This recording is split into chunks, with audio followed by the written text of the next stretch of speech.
Hey everyone, today I'm going to show you how to apply for a Trinidad and Tobago e-visa. So this is helpful because the whole process can now be done online.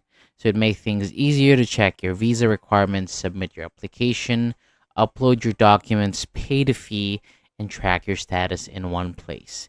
Trinidad and Tobago's official visa pages say the online portal lets applicants check if they need a visa. Complete the form, upload documents, pay online, track the application, and then receive the visa electronically.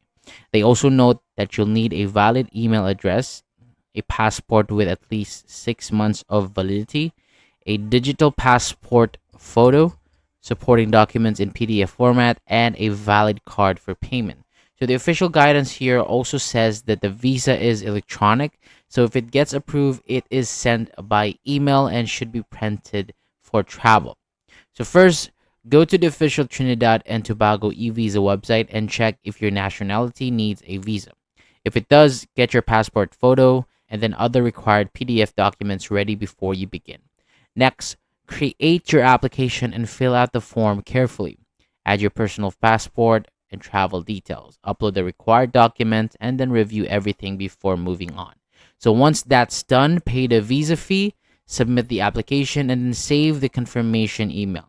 Keep checking your email or the portal for updates. And if your e-visa is approved, download it and print a copy before your trip. Okay, so that is all for today. Thank you so much for watching. For more videos like this, hit the subscribe button below and I'll see you on the next video.